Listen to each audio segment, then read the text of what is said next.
Assalamu alaikum wa rahmatullahi ta'ala wa barakatuh. Bismillah, alhamdulillah, wa salatu wa salam ala rasulillahi, amma ba'd. First question from the sisters class says, Assalamu alaikum wa rahmatullahi wa barakatuh, Sheikh. I hope you're well, inshallah. Narrated Aisha, a woman asked the Prophet ﷺ about a bath, which is taken after finishing from the menses. The Prophet ﷺ told her what to do and said, purify yourself with a piece of cloth scented with musk. The woman asked, how shall I purify myself with it? He said, Subhanallah, purify yourself with it. I pulled her to myself and said, rub the place soiled with blood with it. Sahih al-Bukhari, number 314, in book 6, hadith 19. Regarding the hadith, is this general and should all women do it, or is it specifically for the married woman? What is the reason for this instruction? Is it for health reasons or to let the husband know she is purified? Jazakallahu khairan kathiran muallimi. Wa alaikum assalam wa rahmatullahi ta'ala wa barakatuh. As we have explained in the playlist of Kitab al-Hayd, the chapter of menstruation from Al-Lu'lu wal-Marjan, the hadiths of Bukhari and Muslim, we mentioned the speech of the people of knowledge regarding this issue. And that is, they differ. Some say this is only for married women.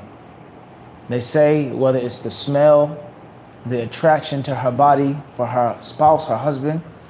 And some of them even say that it pertains to fertility. And if the perfume is placed in that area or around that area, somehow, some way, it has a means of her being more fertile. Some of the ulama have said this. Is this medical science? Did the Prophet ﷺ specifically say that was the reason? Al-Muhim, that's what the people of knowledge have said. So if that's the case, then it's only going to be for married women. And if that isn't the case, if there are other wisdoms such as purity and cleanliness, then it's going to be for a married woman and a non-married woman. And Allah subhanahu wa ta'ala surely knows best. You can use the timer too if you like. FA from Belgium, East Flanders.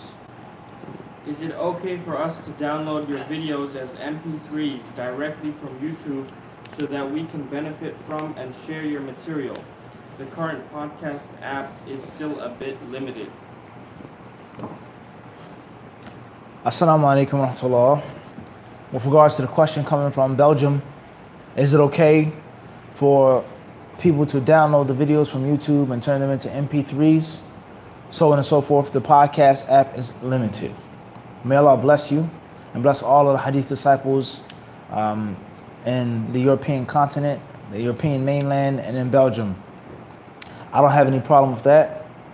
Bi-idhnillahi ta'ala, more things will be uploaded to the podcast, inshallah. And there's nothing wrong with that. Bi-idhnillah. May Allah bless you. OA from Riyadh, KSA. Assalamu alaikum Mufti. May Allah bless you and accept your good deeds. My question is, did Ibn Taymiyyah and Ibn Qayyim really follow and praise some sort of Sufi way or order? Wa alaikum assalam wa barakatuh. May Allah bless you in both worlds. Ameen to your dua. Question comes from KSA, Saudi Arabia, Riyadh, KSA. Did Ibn Taymiyyah and Ibn Qayyim follow a Sufi order or praise a Sufi sheikh or adhere to a Sufi tariqah, etc.? With the limited amount of time that we have right now, the answer is going to be no and yes. No and yes. What people understand of Sufism, Sufiya, Tasawwuf, of bid'ah, innovations, munkarats, unknown and rejected practices, muhdathat, hearsays, shirkiyat, acts of shirk and kufr, extremism, putting someone on a pedestal where they don't belong, not following the rules of the deen and the sunnah, a person is exempt, etc. The catastrophes of Sufiya that are known today, and many people broad brush Sufiya or Sufism and Sufis with, if that's what you mean, then no, of course not. And the proof for this is not what I say or any person says, it's the works of Ibn Taymiyyah and Ibn Qayyim. May Allah have mercy upon them. And they spent their whole lives, we believe, in jihad fi sabilillah, fighting with the sword and with the pen, to raise the flag of La ilaha illallah Muhammad Rasulullah.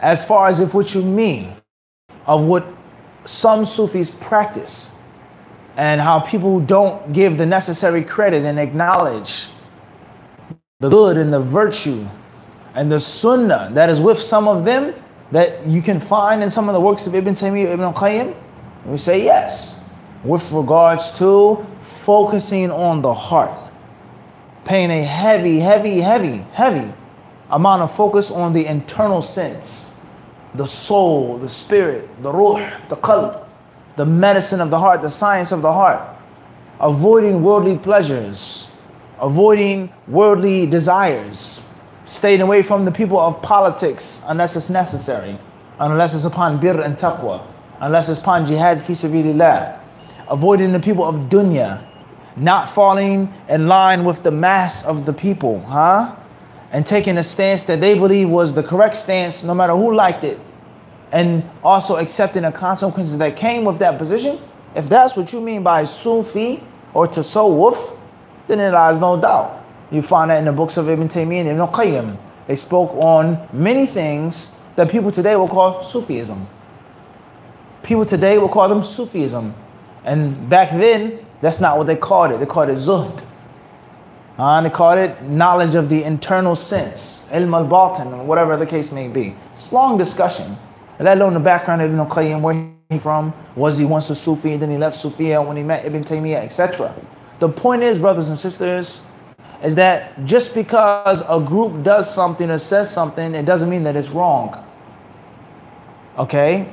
Just because it's from their constitution and the things that they push and propagate, it does not mean that it's against the sunnah. That is extremism in itself. So people today, we live in a time, unfortunately, they say you're a jihadi. This person's jihadi, jihadiyin. He's a jihadi. Is that term correct? Can you call a Muslim a jihadi in a derogatory sense? Isn't every Muslim supposed to be a jihadi? وَجَاهِدُوا فِي اللَّهِ حَقَّ جِهَادِهِ, Allah says. The verses in Quran about jihad fi sabilillah. Is that correct to call a Muslim that? And if a person says that we have to fight in the cause of Allah with our bodies, with our wealth, with the pen, with the tongue, etc., is that wrong?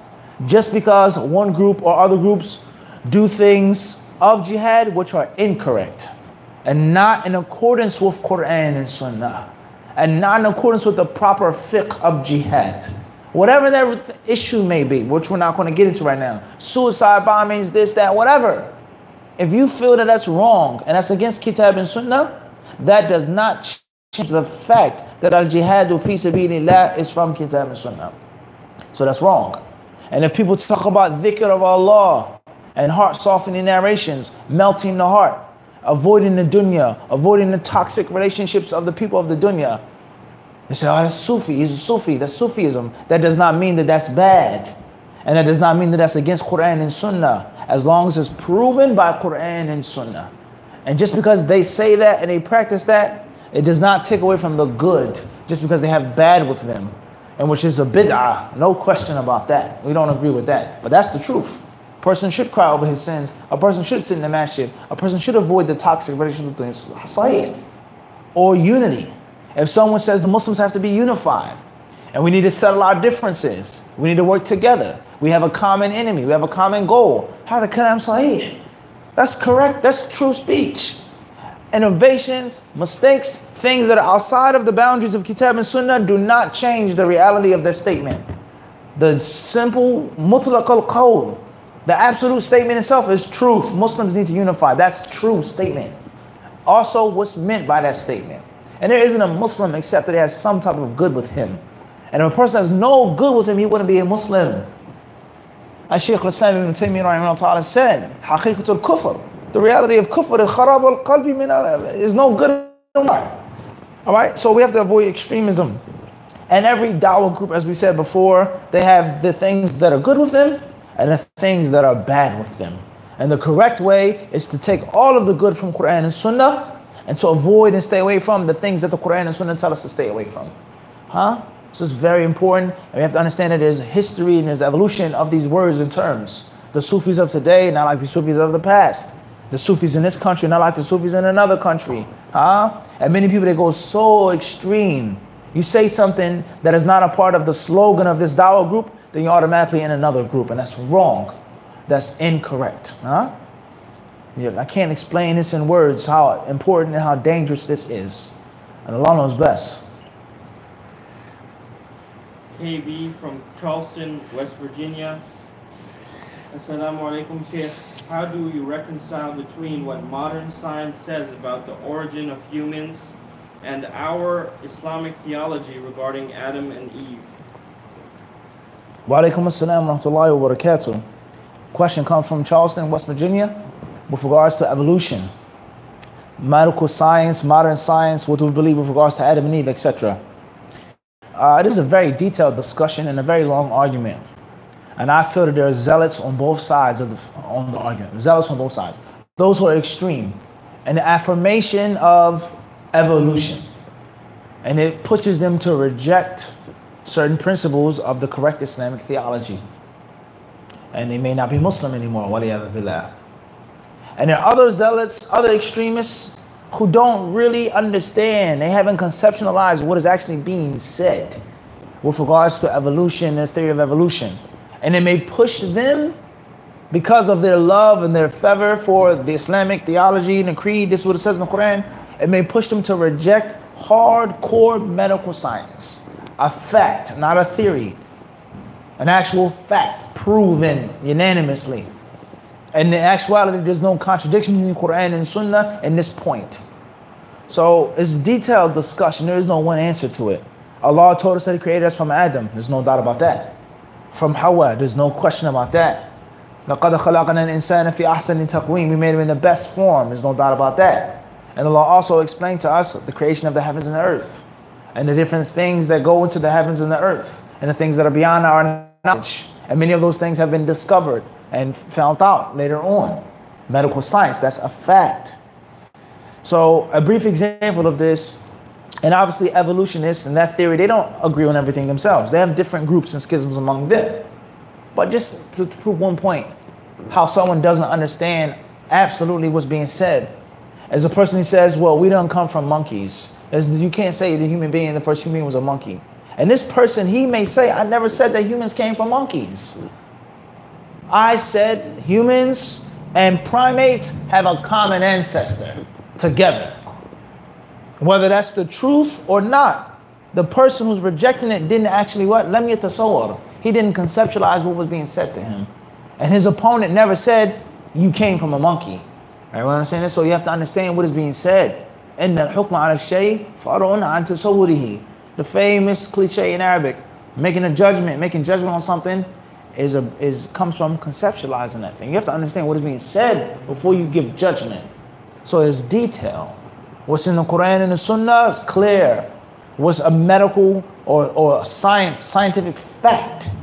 Different story. A theory, Darwin, eugenics, this one, that one, racial inferiority, superiority, different story. And Allah knows best. OA from Riyadh, KSA. Assalamu alaikum, Mufti. How should Ruqyah be done? Parts of the Quran was being recited on a brother who was apparently jinn possessed, but the violent reactions to it did not stop. Tayyib, we'll take another question here from the sisters. It says, Assalamu alaikum wa rahmatullah. Sheikh, may Allah bless you and your family with good in this world and the hereafter, and protect you and your family from evil in this world and the hereafter. I would appreciate it very much if you can bring some clarity to me in regards to this question. Is it permissible for Muslims to have life insurance and burial insurance? Jazakallahu khairan for taking the time to answer this question. Wa alaikum assalam wa rahmatullahi wa barakatuh. May Allah bless you. The concept of insurance, obviously there are certain aspects of insurance which are clearly haram. And there are other aspects of insurance which aren't haram. And there are issues that pertain to insurance, car insurance, life insurance, home insurance, which are gray areas. Not clearly haram, not clearly halal. So let's ask ourselves the question. Do we drive automobiles?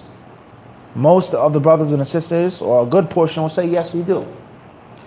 Is your automobile insured? A few brothers will say, no, I ride on Bismillah. As they say. Riding dirty, right? Somebody may say this. I put my trust in Allah. If I get pulled over, qadr Allah. I'm not taking the haram car insurance. طيب. But most, I would say most drivers have their cars insured, correct? Okay, so what is included in car insurance?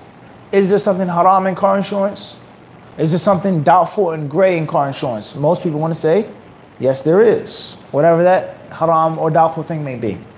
So what makes it lawful for you to drive a car, but unlawful for you to pay a mortgage, or unlawful to have life insurance or insurance on your business? What's the difference now? The brother, he said, what? We were eating, huh? The hanif and the lamb chops over rice. He said, having a house, paying mortgage is totally haram. Can't have it. You don't need a house. He said, rent for 50 years. It doesn't matter. Driving a car, having your own automobile is what? Durura, necessity. What's the difference? Can I not get on a train?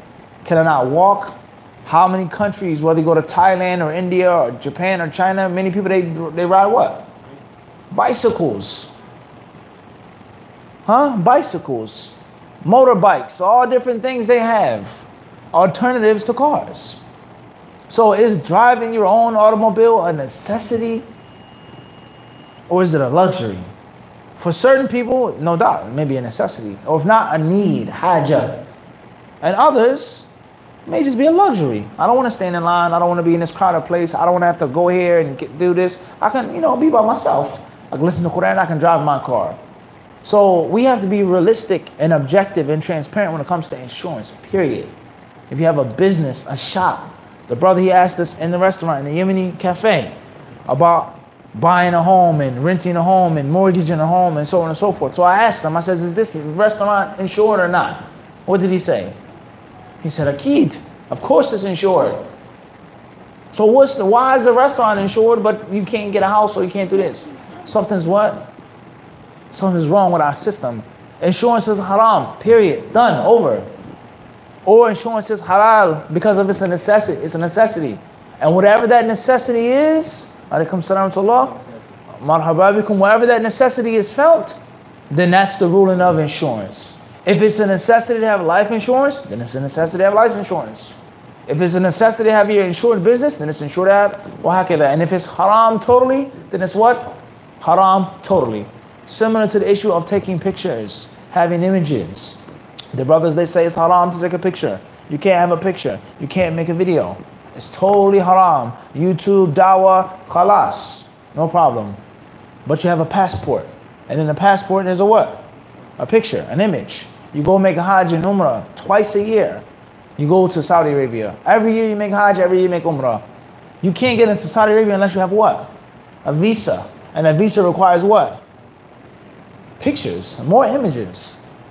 So is it permissible for you to make hajj every year and use that haram picture? Yes or no? If it's a necessity, then you're only going to make hajj when? Once, and that's it, done. Rip my passport up, throw it away. It's haram picture. So what is the ruling on images and pictures? Are they halal totally? Are they haram totally? Or is it a necessity? As far as drilling it into the ground, it's haram to have any video or picture here. But I'm going to keep doing this. I'm going to drive a car. I'm going to do this with a picture with the ID. Then how they somehow, this tanakhud now. It's not consistent. So we have to be consistent in our fiqh. And the people of knowledge, they say, from the things that prove that a fiqh view isn't sound, or it's not from Allah, is that when it's inconsistent. And not a detail. No, we're talking about severely, grossly what? Inconsistent. So something's wrong. So that's my view with regards to any type of insurance. Either you're going to take it for what it is because you have to, you're going to take it for what it is because of the need, or because of there's a major benefit and the haram things aren't really actually proven, or the opposite. And Allah subhanahu wa ta'ala surely knows best. Yes. OA from Riyadh, KSA. Assalamu alaikum Mufti. How should Ruqyah be done? Parts of the Quran was being recited on a brother who was apparently jinn possessed, but the violent reactions to it did not stop. With regards to performing Ruqyah, how was the Ruqyah supposed to be done? Someone who's clearly jinn possessed had very violent reactions to the recitation of the Quran and it didn't stop once the Quran was recited upon him. first and foremost is the ulama of Islam, they say, is that you have to make sure that a person is actually possessed by a jinn. You have to make sure. And many people, they speculate, they guess, they assume. Many people, they're mistaken in saying that someone has a jinn in them, or saying that someone has sihr upon them, okay, or ayn or hasad. Many people, they speculate, they're hasty, all right? And oftentimes people are just plain immature. And any problem that they have in life, ayn. Any problem they have in hasad. Any problem is a jinn, it's sihr, and that's not the case. You may be physically ill. You may be mentally ill. You may be stressed out. You may have subconscious, and the list goes on. Or it may be a jinn. It may be sihr. But you have to have the proper diagnosis. Just like an automobile. You go into the garage, the mechanic says your engine block is cracked. That means you have to get a what? How much does the new engine cost? Installation of the new engine. That's a lot of money. That's a lot of time you can't drive to work. Now, driving is a necessity, right? Can't drive to work now. So that's a great loss and hardship upon you. But the mechanic was inexperienced. Or he was a crook, a charlatan, trying to rip you off for your money, acting like he's a master mechanic. But a real master mechanic, an experienced mechanic, he says, no, you need an oil change. It's going to take 5 minutes and I'll do it for free. Period. Done. So you have to make sure that it's properly diagnosed. And there are signs that a person has a jinn in them, him or her, that are shared with other illnesses and sicknesses. Just like the medical world. How many symptoms are shared between 10 different types of infectious diseases or this illness? How many types? Fever, soreness, fatigue. I got to keep using the bathroom. I get headaches. I get this. I get that. It's 10 different diseases that all share the same what? Symptoms. And there a further level of research and investigation is needed to determine what is actually wrong with this patient. So the same applies to the jinn and sihr. And there are many people that are hasty and immature and ill-equipped when it comes to diagnosing someone with or without the jinn. So there are many signs, and those signs have to be proven, and those signs have to be affirmed strongly. Once those signs are established and strongly affirmed, then the one who's to perform the ruqyah is to be one who is skilled, one who is experienced, one who is pious and righteous. It's not enough to know the Quran. It's not enough to have knowledge, to speak Arabic, but you have to live a pious life. And you must have skill and experience, because the jinn are like humans. They play games. They play around. They lie. They may come out. They may not come out. The jinn may dislike a person. A person may be a sinner who's acting like he's righteous and pious. And the jinn will play around, etc. And there are different types of jinn. They're Muslim jinn. They're non-Muslim jinn. They're wicked jinn. They're mushrik jinn. Why can that? They're jinn that are in love with people. There's different levels. So knowledge, then knowledge. And it's not a joke to read the Quran and to play around with someone. The jinn can come upon you. And just because a person reacts violently to the Quran being recited doesn't mean they have a jinn. It may be other things. But it may mean they have a jinn. And it's not something to be played around with. It's not a trifle. This is a real reality, a real situation that needs and demands the necessary amount of knowledge, skill, and experience to tackle that issue. And Allah subhanahu wa ta'ala surely knows best. MR from London, UK. Can we give boys the names of angels, e.g. Jibreel, Mikael? Also, if a particular name is common amongst Jewish Israeli women, but doesn't have a bad meaning, can I name a girl this name? Where's the question come from? London, UK. Question comes from London regarding naming your child, naming your boy child, your son, by the angels. Jibreel or Jibreel, Gabriel, etc. Some of the people of knowledge, they say that it was something which was unknown to the pious predecessors. It wasn't known to them that they gave themselves or their children names of the malaika. It wasn't known. Okay? So some of the people of knowledge, they say it should be stayed away from. That does not mean that it's haram. Nor does it mean that it's makruh. Those are legislative rules to be established from Quran and Sunnah. And the asl, the default rule, is that you're allowed to name your son whatever you want to, as long as it does not contain or include or entail a name that is prohibited by Quran and Sunnah, directly or indirectly. Directly or indirectly. The hadith says, don't call your children this. That's direct prohibition. The Quran and Sunnah clearly condemn mockery and making fun of someone. Imitating the kuffar and the shayateen, giving someone the name, a dog, mathalan. That's clearly condemned in Quran and Sunnah.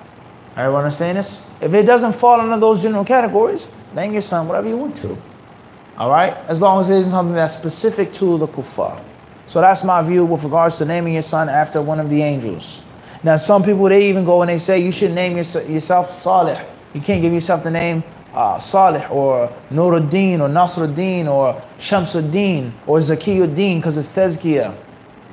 So what Islamic name or Arabic name that doesn't have a Tazkiyah in it? Muhammad means praiseworthy. Al-Amin, the trustworthy. Everyone understand this? Muntasir, Dhafir, all these names have good meanings that are praise.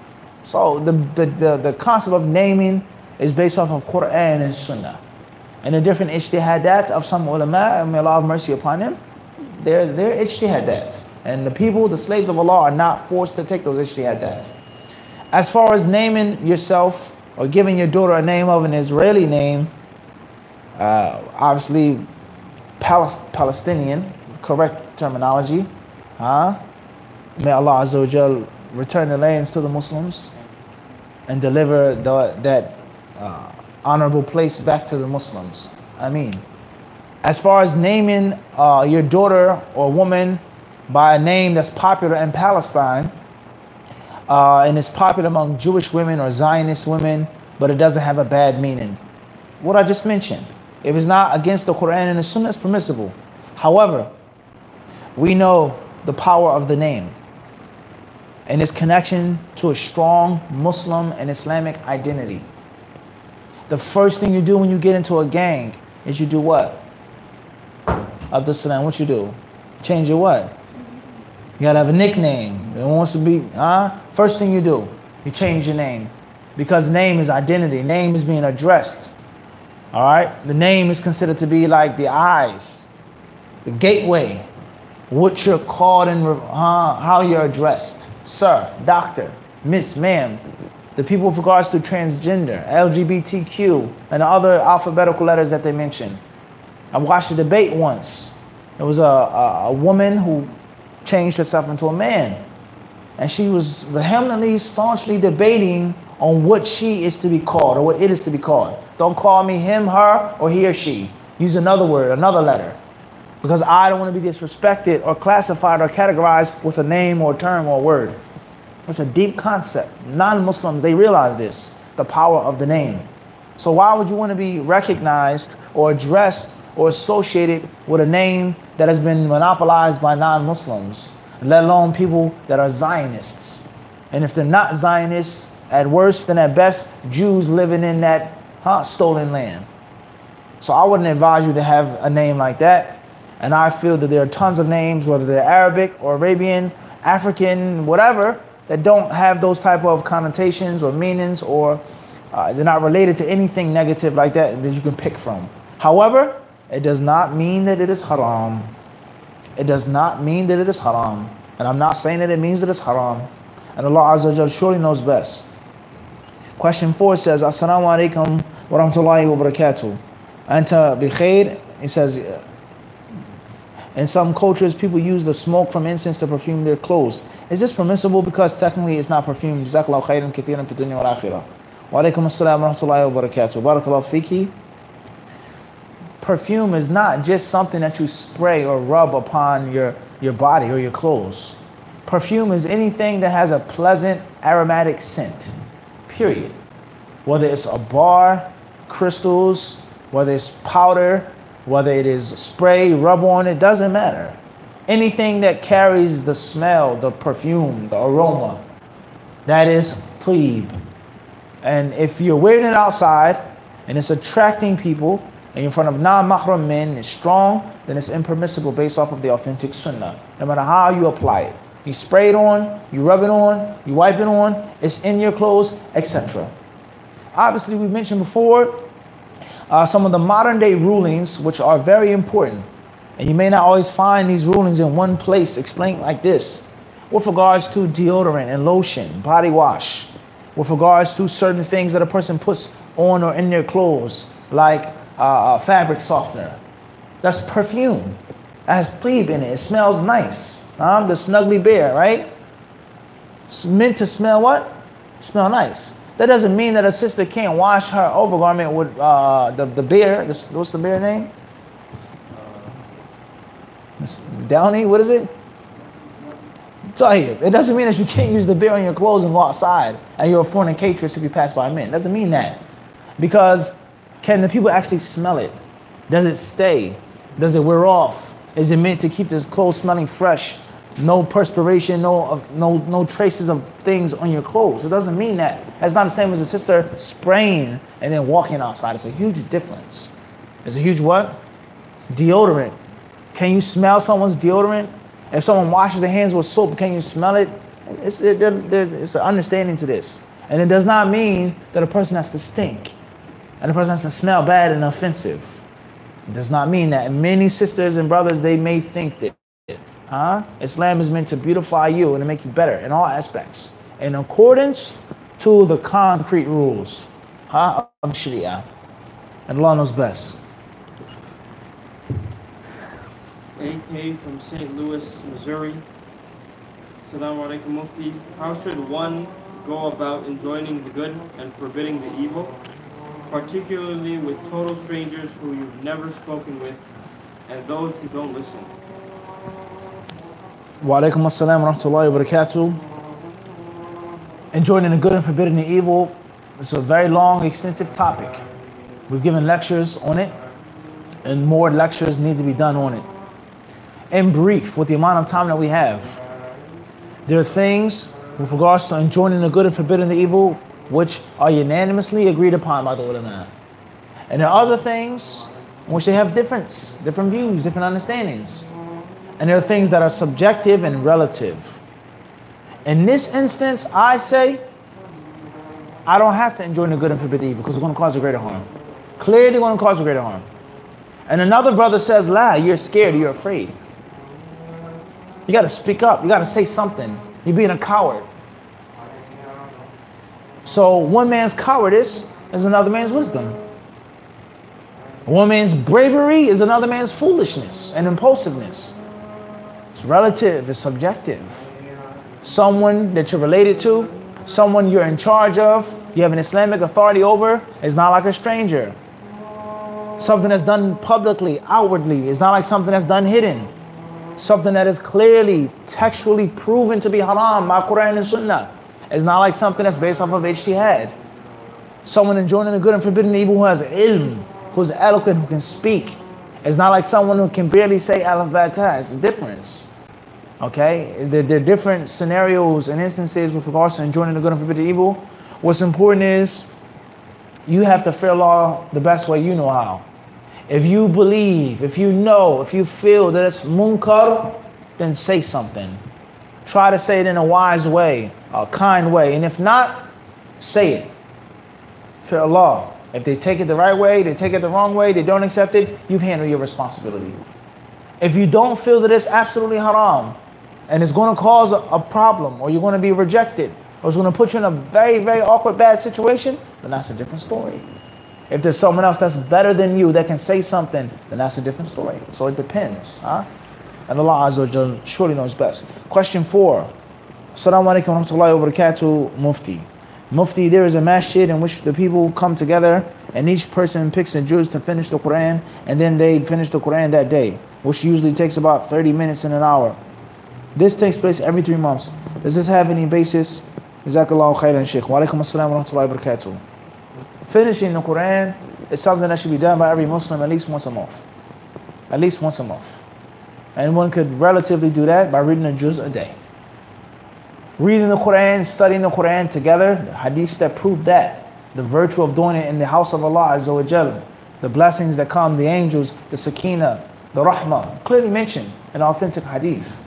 All right? Helping each other, ta'awun al-birri wa taqwa. Sticking to a specific way, doing it each and every time, and believing that that's the proper way, in a more virtuous way, now it starts to become a little problematic. So there are general proofs and there are specifics. That's my advice with regards to that situation. Allah knows best. Last question says, Mufti, in our community, there are those who read Quran and spit in water. I'm not sure where to get the resource, whether this is allowed or not. Can you provide that resource? It's not that I don't trust Sheikh. There are those in our community who stay quiet about this matter and those that practice this. In my ethnic community, this act is common and is not something most people question. Jazakallahu khairan. Sheikh, wa alaikum assalam wa rahmatullahi wa barakatuh. May Allah bless you as well. It's just like the previous issue. The Quran clearly affirms cure and remedy. وَنُنَزِّلُ مِنَ الْقُرْآنِ مَا هُوَ شِفَاءٌ وَرَحْمَةٌ لِلْمُؤْمِنِينَ. Allah says, and we send down from the Quran mercy and cure for the believers. So that's a general principle, that the Quran is a means of cure and mercy. Reciting it, memorizing it, practicing it, etc. And some say, if the Quran is recited and person gently spits upon water, and then that water is used, whether it's consumed or you put it, make wudu, whatever the case may be, and that's a means of shifa. And they say this has been proven in history, the history of the Muslims, and it does not go against the specific rulings of Quran and Sunnah, and this is from the tadawi, the means of seeking shifa and seeking the dawah from the Quran. Many ulama, they hold this view. And there are others who say, no, kalla, no. Muhammad didn't do it, nor did he allow the people or tell the people to do it. The generalities are not taken into specifics. It's going to lead to bid'ah, it's going to lead to shirk. Reciting the Quran is rahmah, making the ruqyah is rahmah, taking the necessary medicine, herbs, eating healthy, working out, that's enough. So different views among the people of knowledge. If you don't feel comfortable, if you're afraid or scared, it's a bid'ah, stay away from it. Read the Quran upon yourself. You don't have to spit it in water and drink the water. Leave it alone. But do not say this a bid'ah and reject and criticize and repudiate others who may be following what ulama of ilm and sunnah centuries and hundreds of years ago have said and practiced. That's the problem when you open up that door. Taking a view of this modern day scholar, and then you find Ibn Taymiyyah, Ibn Qayyim, Fulan. Whoa, that's a problem now. If you don't want to use the dhikr beads, don't use them. You consider them a bid'ah, alhamdulillah, but do not generalize. And then call people deviants. And they're not on the sunnah because they're using dhikr beads. And there are people from the ulama of the deen, of the sunnah, who said they can use dhikr beads. So we have to be mindful of this. If you don't want to recite upon the water, then don't what? Recite upon the water. It's just that simple. And Allah knows best. I believe we've run out of time here. It's time for the iqamah. Wa sallallahu sallam wa barak ala abdihi wa rasulihi nabina wa imamina Muhammad.